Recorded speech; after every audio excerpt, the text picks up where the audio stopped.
9월 16일 월요일 보문 연습용 뉴스입니다. 국방부는 딥페이크 성착취물 범죄와 관련해 지난달부터 대응 태스크포스를 운영하며 현재까지 피해자 24명을 확인했다고 밝혔습니다.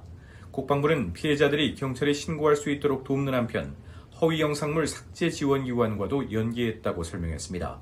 앞서 군은 성착취물 제작에 악용될 가능성을 막기 위해 지난 5일부터 내부망에 게시된 장병과 군무원, 공무원 등의 사진을 비공개 조치했습니다.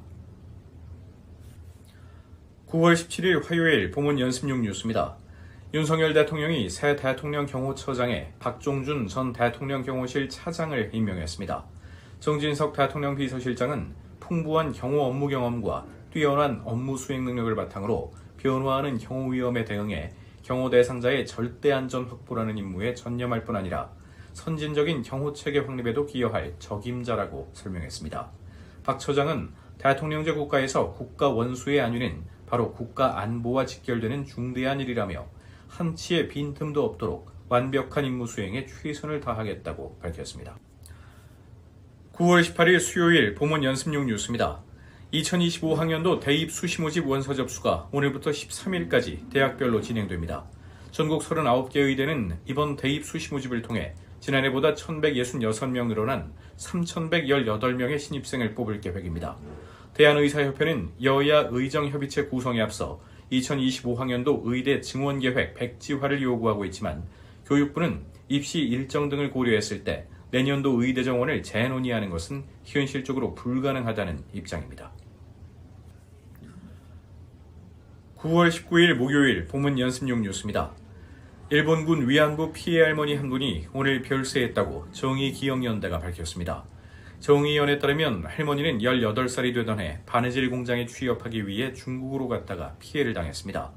정의연은 유족 뜻에 따라 장례 절차는 비공개로 진행된다고 설명했습니다. 이로써 정부에 등록된 일본군 위안부 피해자 생존자는 8명으로 줄었습니다. 9월 20일 금요일 보문 연습용 뉴스입니다.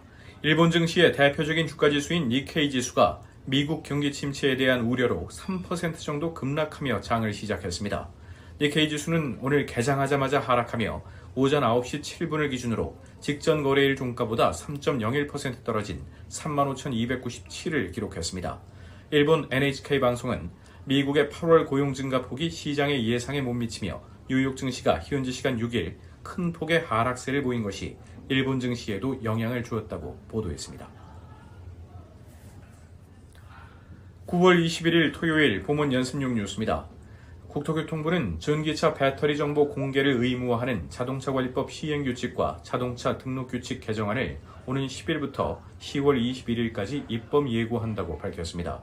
개정안에는 자동차 제작사, 수입사가 전기차를 판매할 때 소비자에게 배터리와 배터리셀의 정보를 제공하도록 하는 내용이 담겼습니다.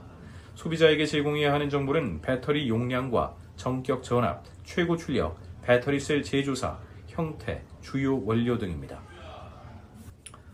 9월 22일 일요일 보문 연습용 뉴스입니다. 지난달 원화 거래 비용이 줄어들자 외국인 투자자의 국내 장외 채권 순매수 규모가 올해 들어 최대치를 기록했습니다. 금융투자협회가 오늘 발표한 2024년 8월 장외 채권 시장 동향을 보면 외국인 투자자는 지난달 11조 6,460억 원어치의 국내 채권을 순매수해 올해 가장 높은 수준을 기록했습니다.